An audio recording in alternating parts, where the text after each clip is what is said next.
এতিয়া আহিলো সত্যাগ্ৰহ বা অহিংস আন্দোলন 1919। আমি কৈছো যে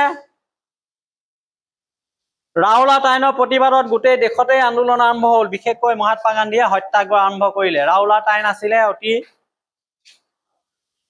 অন্যায়মূলক আইন। ভাৰতীয় লোকৰ ওপৰত জাপি দিছিলে, ভাৰতীয় লোকক জেললৈ নিক্ষেপ কৰাৰ ষড়যন্ত্ৰ কৰিছিলে ব্ৰিটিছ কৰ্তৃপক্ষই। গতিকে এনে আইনৰ বিৰুদ্ধে মহাত্মা গান্ধীৰ নিচিনা নেতাই কি ধৰণে প্ৰতিবাদ জনালে আমি এতিয়া আলোচনা কৰিম। গতিকে ৰাওলাট আইনৰ প্ৰতিবাদ আৰু জালিয়ানৱালাবাগৰ হত্যাকাণ্ড।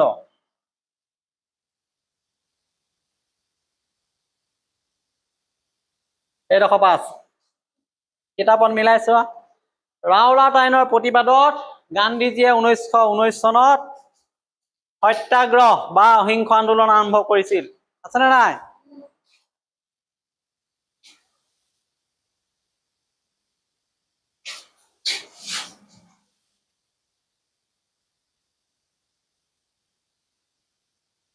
ইয়াৰ দ্বাৰা কি বুজিম যে ৰাওলাট আইনৰ দৰে কঠোৰ আৰু অগণতান্ত্ৰিক এই আইনৰ বিৰোধিতা মহাত্মা গান্ধীয়ে আৰম্ভ কৰিলে অহিংসাৰ ভিত্তিত এক বৃহৎ আন্দোলনৰ সূচনা কৰিলে, যাক আমি সত্যাগ্ৰহ বুলি কওঁ। সত্যাগ্ৰহ।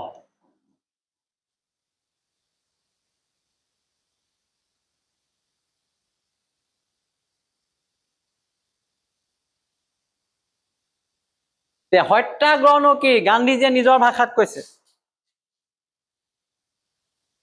সত্যাগ্ৰহ এক আধ্যাত্মিক আন্দোলন, এক বিশুদ্ধিকৰণ আৰু প্ৰায়শ্চিত্তকৰণৰ প্ৰক্ৰিয়া। ইয়াৰ আগতে যে আমি পাইছিলো সত্যাগ্ৰহ হৈছে দুটা সন্ধিযুক্ত শব্দ, সত্য আৰু আগ্ৰহ। পাইছিলো নাই? সত্যৰ প্ৰতি ব্ৰত হৈ উদ্দেশ্যত উপনীত হোৱা, যিকোনো পৰিস্থিতিতে সত্যক ভিত্তি কৰি আগবঢ়া। এই তাৰ পিছত এই লাইনটো লগাই দিব লাগিব আমি যেতিয়া লিখিম সত্যাগ্ৰহ, যে সত্যাগ্ৰহ এক আধ্যাত্মিক আন্দোলন, এক বিশুদ্ধিকৰণ প্ৰায়শ্চিত্তকৰণ প্ৰক্ৰিয়া। কেনেকে হ'ব পাৰে? ইয়াত দিছে এই বাক্যটোত আমি এইটোৱে কৈছো যে সত্যাগ্ৰহ আন্দোলনৰ আধ্যাত্মিক দিশটো প্ৰকাশ কৰে। আধ্যাত্মিক দিশ আছে। সকলোৱে নোৱাৰে সত্যাগ্ৰহ পালন কৰিব লাগিব, এটা বিশ্বাস থাকিব লাগিব।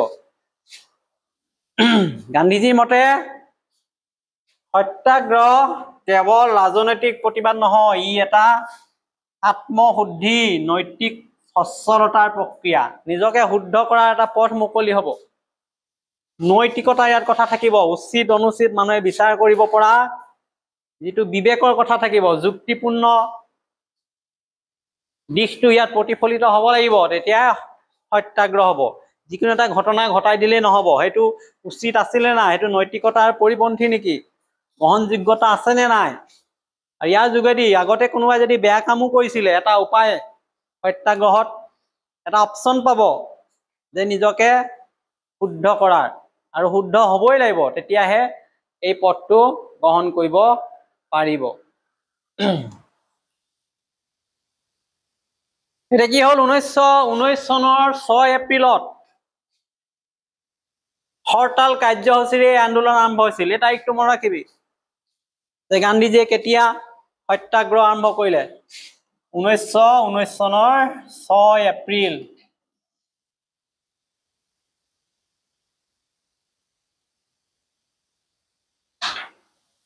প্ৰথম কাৰ্যসূচী আৰম্ভ কৰিছে হৰতাল হিচাপে।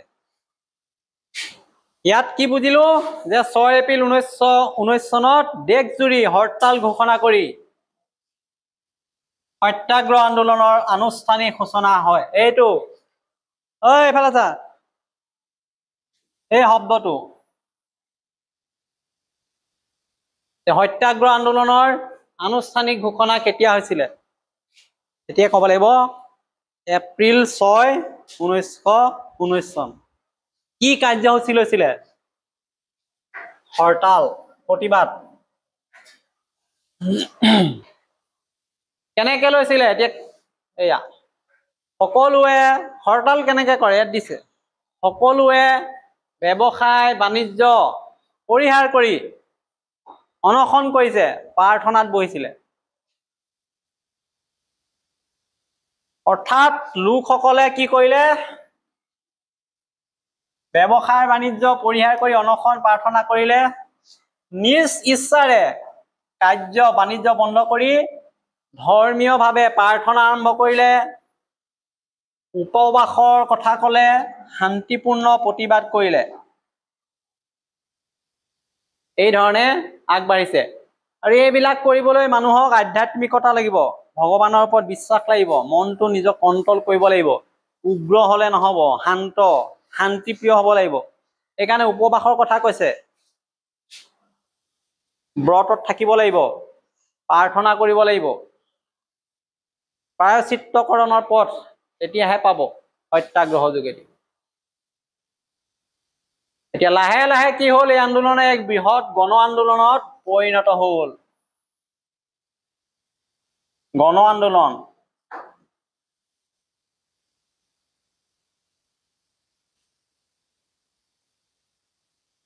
প্ৰথমে সীমিত ঠাইত আৰম্ভ হৈছিলে, লাহে লাহে কি হল, ভাৰত জুৰি ব্যাপ্ত হৈ এখন বৃহৎ গণ আন্দোলনৰ ই ৰূপ ললে। আৰু গান্ধীজীয়ে ইয়াৰ নেতৃত্ব দিলে। ফলত এই আন্দোলনটোৱে গান্ধীজীক এজন অতি সম্ভাৱনাপূৰ্ণ সৰ্বভাৰতীয় নেতাৰ ৰূপত প্ৰতিষ্ঠা কৰিলে। কিয়নো সত্যাগ্ৰহ আন্দোলনৰ এই সফল নেতৃত্বই মহাত্মা গান্ধীৰ সম্পূৰ্ণ ভাৰতৰ এক আলোকিত নেতাৰূপে দেশবাসীৰ ওপৰত দৃষ্টিত দাঙি ধৰিলে। গতিকে হঠাতে মহাত্মা গান্ধীয়ে এনেকুৱা জনপ্ৰিয়তা লাভ কৰাৰ লগে লগে ব্ৰিটিছসকল শংকিত হল। কাৰণ মানুহবিলাকে সকলো পাহৰি ব্যৱসায় বাণিজ্য এৰি অনশন প্ৰতিবাদত নামি ব্ৰিটিছৰ বিপক্ষে থিয় দি গোটেই পৰিৱেশটো ব্ৰিটিছৰ ভয়ৰ কাৰণ হৈ পৰিছিল। সেইকাৰণে ততাতৈয়াকৈ মহাত্মা গান্ধীক গ্ৰেপ্তাৰ কৰা হল। যদিও মানুহৰ প্ৰতিবাদ স্তব্ধ হোৱা নাছিল, মানুহে ইয়াৰ আৰু প্ৰতিবাদ কৰিলে, লগে লগে আকৌ মুক্তিও দিলে। গতিকে চৰকাৰে গান্ধীজীক আন্দোলনৰ কাৰণে গ্ৰেপ্তাৰ কৰিছিল যদিও জনসাধাৰণৰ চাপত তেওঁক অতি সোনকালে সন্ধিপূৰ্ণভাৱে মুক্তি দিয়া হল।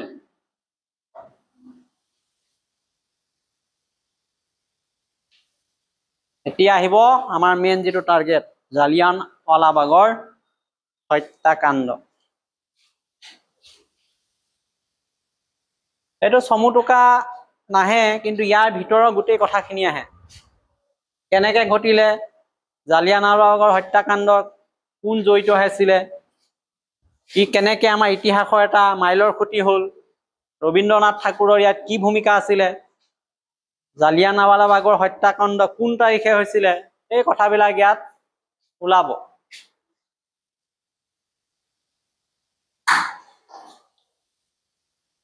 এইটো 6 এপ্ৰিল যে আমাৰ কৈছে সত্যাগ্ৰহ আৰম্ভ হল গান্ধীজীৰ নেতৃত্বত আনুষ্ঠানিকভাৱে। এই 6 এপ্ৰিলৰ হৰতালৰ এসপ্তাহ মানৰ ভিতৰত, 6 লগত এসপ্তাহ যোগ দিলে কেই তাৰিখ হব? 6, 7, 8, 9 কেই তাৰিখ হব? 13। এসপ্তাহ 7+ হৈ গল। এইফালে গতিকে 6 এপ্ৰিলৰ গান্ধীজীয়ে যি হৰতাল আৰম্ভ কৰিছিলে সত্যাগ্ৰহৰ, তাৰ ঠিক 7 দিনৰ ভিতৰত, এসপ্তাহৰ ভিতৰত পঞ্জাবৰ বেছিভাগ অঞ্চলত আন্দোলনটোৱে বেছি তীব্ৰ ৰূপ ধাৰণ কৰিলে। আৰু পঞ্জাবত আন্দোলনত অত্যন্ত ব্যাপক ৰূপ ধাৰণ কৰা লোকসকল বিভিন্ন হৰতাল কাৰ্যসূচীত জড়িত হৈ পৰিলে। অসমত নহয়, এইটো পঞ্জাবৰ কথা কৈ আছে। কি হল এতিয়া 10 এপ্ৰিলত, এই তাৰিখটো লাগিব, পঞ্জাবত এটা ঘটনা হৈছিলে 10 এপ্ৰিল তাৰিখত। দুজন নেতাৰ নাম দিছে, ডক্টৰ সত্যপাল আৰু ডক্টৰ কিচলিউ। দুজন নেতা আছিলে অতি চিনাকি পাঞ্জাবৰ, ডক্টৰ সত্যপাল আৰু ডক্টৰ কিচলিউ। এই ৰাজ্যখনৰ এই দুজন জনপ্ৰিয় নেতাক গ্ৰেপ্তাৰ কৰিলে অমৃতসৰৰ পৰা নিৰ্বাসিত কৰা হ'ল গতিকে এই দুজন নেতাৰ নাম আহিব লিখিবলৈ যে জালিয়ানৱালাবাগৰ হত্যাকাণ্ডৰ সময়ত পাঞ্জাৱত থকা জনপ্ৰিয় নেতা দুজন কোন আছিল এতিয়া ডক্টৰ কিছলিউ আৰু সত্যপালৰ কথা ক'ব লাগিব কেতিয়া তেওঁলোকক গ্ৰেপ্তাৰ কৰিছিলে এতিয়া 10 এপ্ৰিলৰ কথা ক'ব লাগিব গতিকে চৰকাৰে জনগণৰ এনেকুৱা প্ৰিয় নেতা সত্যপাল আৰু কিছলিউক গ্ৰেপ্তাৰ কৰি নিৰ্বাসন দিয়াৰ লগে লগে মানুহৰ মাজত ক্ষোভ আৰু বাঢ়ি গ'ল পাঞ্জাৱত সেইকাৰণে 13 এপ্ৰিলত অমৃতসৰৰ জালিয়ানৱালাবাগত এখন গণসভা অনুষ্ঠিত হ'ল গতিকে ডাঙৰ নেতা দুজনক ভৰাই দিছে জেলত মানুহবিলাক এই বিষয়ত অধিক উগ্ৰ হ'ল সকলোৱে একত্ৰিত হৈ ঠিক কৰিলে যে এখন সভা পাতিব লাগে গণসভা এই গণসভাখন ক'ত হ'ব এই ঠাইটো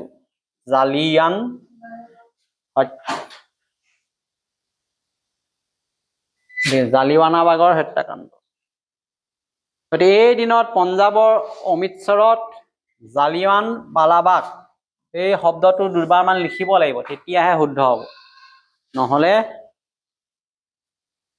ভুলকে লিখি থৈ আহিলে বেলেগ এটা নাম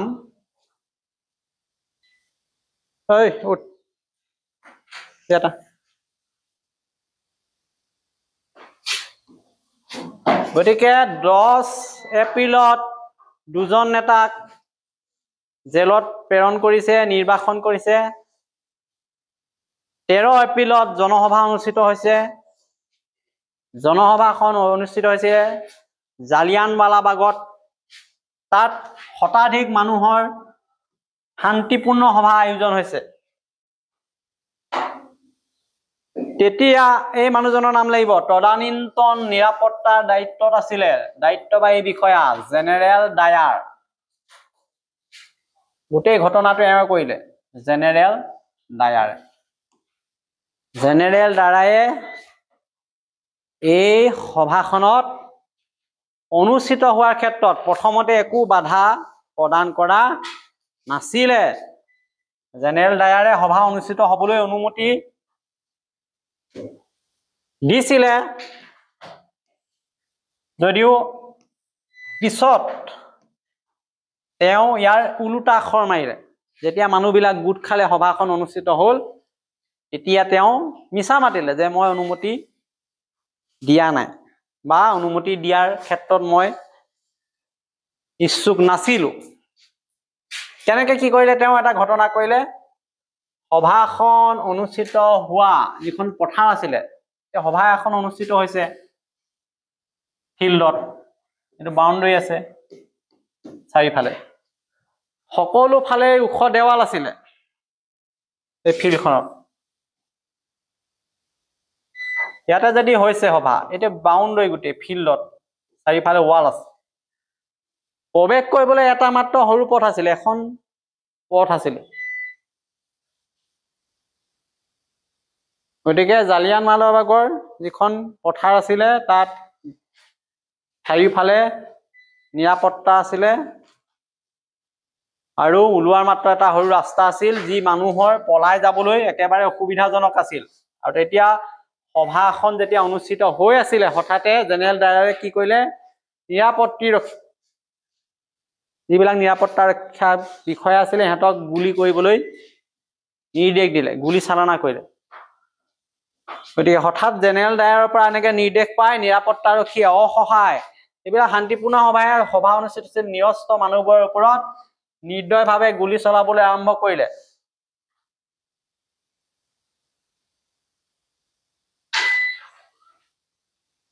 গুলি চলালে মানুহ তাত বাচিবনে নেবাচে মানুহ কোনফালে পলাব ৰাস্তাই নাই এটা পথ আছে এতিয়া আমাৰ ইয়াতে এইবিলাক চবফালে বন্ধ হৈ আছে বোলে এখনে দৰজা আছে কেইটা মানুহ ওলাই আহিব ইয়াত যদি কোনোবাই গুলি চলে গোটেইখিনি ইয়াতে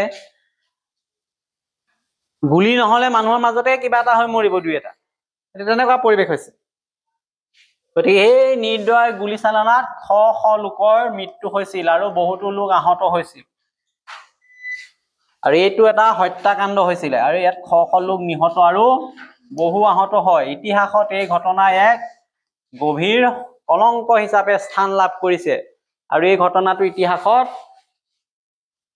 জালিয়ানৱালাবাগৰ হত্যাকাণ্ড বুলি জনা যায়। জালিয়ানৱালাবাগ হত্যাকাণ্ড 13 এপ্ৰিল 1919। গতিকে পঞ্জাৱত সামৰিক শাসন লগালগ জাৰি কৰা হ'ল। এই ঘটনাটো হোৱাৰ পিছত চৰকাৰে পঞ্জাৱত মিলিটাৰী শাসন জাৰি কৰি দিলে, যাতে প্ৰজাসকলে অতি কাৰো প্ৰতিবাদ কৰিব নোৱাৰে। বহুতো লোকক যধে মধে গ্ৰেপ্তাৰ কৰিলে, সম্পত্তি বাজেয়াপ্ত কৰিলে, লাঠি চালনা কৰিলে ইত্যাদিৰ দৰে অগণতান্ত্ৰিক দমন নীতিৰে উক্ত সময়ছোৱাত জনসাধাৰণক হাৰাশাস্তি কৰা হ'ল। গতিকে চৰকাৰৰ এই যে অধিক দমনমূলক কাৰ্যকলাপ, লাঠি চালনা, ধন সম্পত্তি বাজেয়াপ্তকৰণ, বিনা বিচাৰে শাস্তি ইত্যাদি কাৰ্যই পৰৱৰ্তী সময়ত ভাৰতীয় বহুতো লোকক অসন্তুষ্ট কৰিছিলে। আনকি ব্ৰিটিছ কৰ্তৃপক্ষও এই বিষয়টো বা এই ঘটনাটো সংঘটিত হোৱাৰ পিছত অনুসন্ধান কৰিব লগা হৈছিল।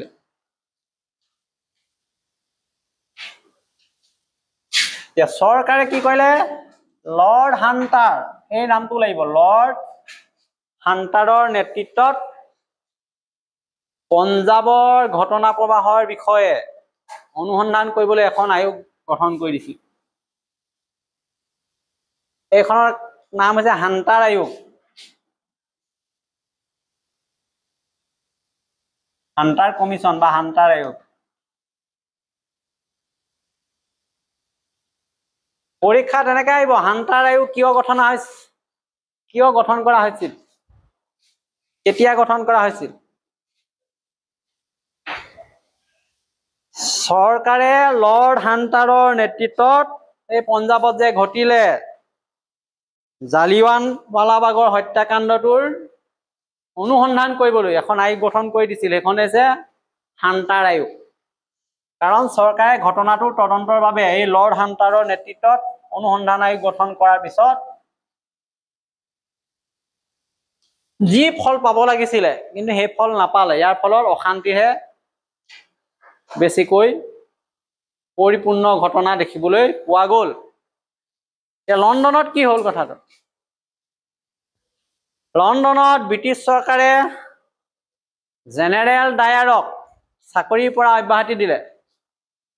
তাতো আলোচনা হ'ল, সমালোচনা হ'ল যে জেনেৰেল ডায়াৰে যে নিৰ্দেশ দিছিলে শান্তিপূৰ্ণভাৱে সভা অনুষ্ঠিত কৰা মানুহৰ ওপৰত গুলী চালনা কৰিবলৈ, তেওঁক চাকৰিৰ পৰা বৰ্খাস্ত কৰিলে, দোষী সাব্যস্ত কৰি পেলাই। কিন্তু তেওঁক দোষমুক্ত বুলিও পিছত ঘোষণা কৰিলে, যাৰ ফলত ভাৰতত অধিক বিক্ষোভ দেখা গ'ল। গতিকে এই কথাবিলাক ভাৰতীয় লোকসকলে গম পাই আছে। প্ৰথম অৱস্থাত দেখাবলৈ ঠিকে কৰিলে, তেওঁক চাকৰিৰ পৰা বৰ্খাস্ত কৰি দিলে। তেতিয়া ভাৰতীয়সকলে ভাবিলে যে উচিত ন্যায় হৈছে, নিৰ্দিষ্ট ডায়াৰক যিজন বিষয়া জগৰীয়া আছিলে চাকৰিৰ পৰা বৰ্খাস্ত কৰিছে, কিন্তু এইটো দেখাবলৈহে। পিছত ব্ৰিটিছ চৰকাৰে তেওঁক দোষমুক্ত ঘোষণা কৰি দিলে। সেইকাৰণে গোটেই দেশখনতে অসন্তুষ্টিৰ বতাহ বলিছিলে দেশজুৰি এই হত্যাকাণ্ডৰ সিদ্ধান্তৰ বিৰুদ্ধে, আৰু উদ্বেগ, অসন্তোষ, ক্ষোভৰ বতাহ, এই বতাহটো। আৰু জালিয়ানৱালাবাগৰ হত্যাকাণ্ডৰ যিটো প্ৰতিবাদ হৈছিলে, ৰবীন্দ্ৰনাথ ঠাকুৰে কি কৰিলে, ব্ৰিটিছ চৰকাৰে তেওঁক এটা প্ৰদান কৰিছিলে উপাধি, নাইট উপাধি, এইটো ত্যাগ কৰিলে বিশ্বকবি ৰবীন্দ্ৰনাথ ঠাকুৰে এই হত্যাকাণ্ডৰ প্ৰতিবাদত। তেওঁক দিয়া নাইট উপাধি ঘূৰাই দিলে। ই এক সাহসী পদক্ষেপ আছিল। ইয়াৰ আগতেও আমি কৈছিলো নহয়, স্বদেশী আন্দোলনত কোনে ঘূৰাই দিছিলে এটা উপাধি? কোনে ঘূৰাই দিছিলে স্বদেশী আন্দোলনৰ সময়ত? নাইটহুড উপাধি কোনে ঘূৰাই দিছিলে?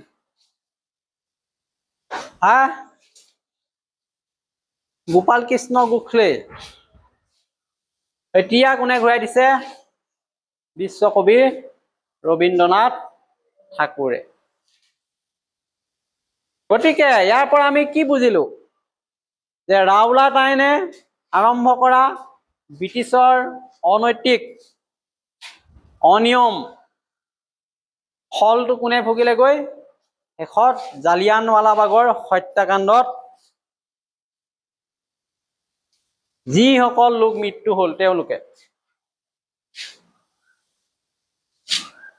আৰু এই ঘটনাই তেনেকে ভাৰতীয় ৰাজনীতিৰ প্ৰেক্ষাপট সলনি কৰিছিলে আমি দেখা পালো। গান্ধীজীৰ নিচিনা নেতৃত্বই ইয়াক তীব্ৰ ভাষাৰে গৰিহণা দিছিলে। পৰৱৰ্তী সময়ত গান্ধীৰ নেতৃত্বতেই দুগুণ উৎসাহেৰে দেশত অসহযোগ আন্দোলনৰ আৰম্ভ হৈছিলে 1920 চনৰ পৰা 22 চনলৈ। গতিকে এইখিনি আছিলে আজিৰ মূল আলোচনাৰ কথা। ৰাওলাট আইন, গান্ধীজীৰ অহিংস সত্যাগ্ৰহ আন্দোলন আৰু জালিয়ানৱালাবাগৰ হত্যাকাণ্ড 13 এপ্ৰিল 1919।